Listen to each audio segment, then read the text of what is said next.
Good afternoon, my dear brothers and sisters.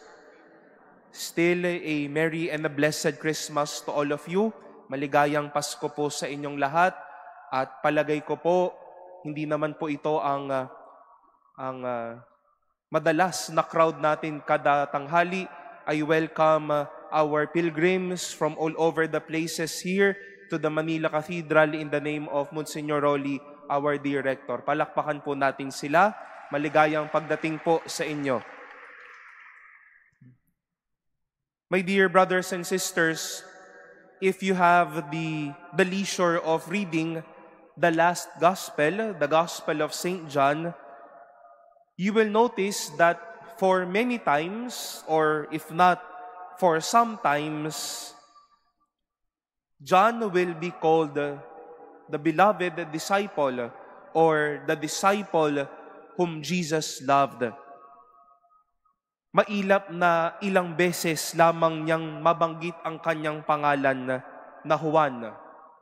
As I have said, he would rather be called the beloved disciple or the disciple whom Jesus loved, or to the many pronouns, he, as he, him, or his.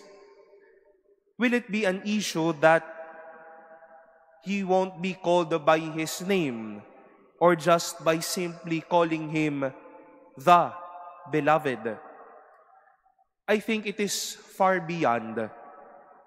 John wishes to teach us the art of being hidden.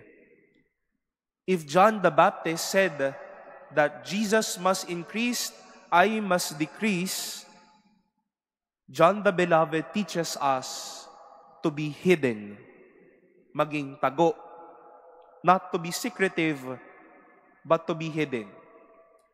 Not to be overly exposed, but to hide ourselves, to work behind the highlight, to be the limelight, so to say, to let the light shine brighter than us.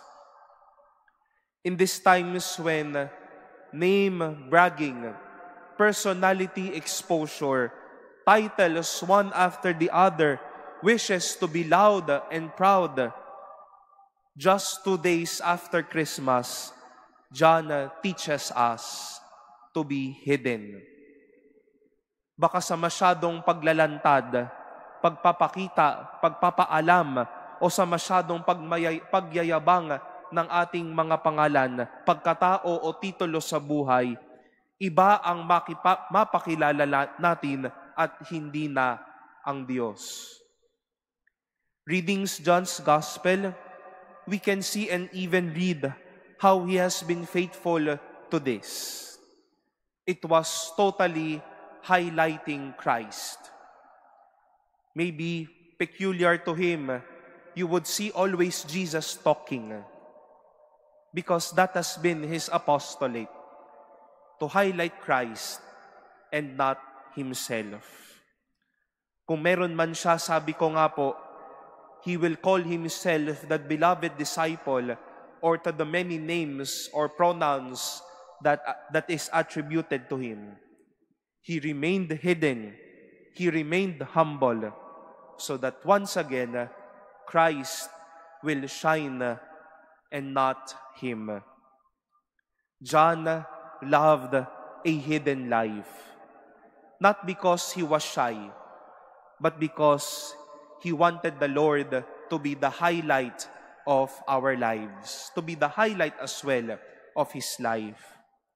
And let us be challenged by this, my dear brothers and sisters, that our hiddenness may lead others to Christ, and to let Christ shine bright in our life.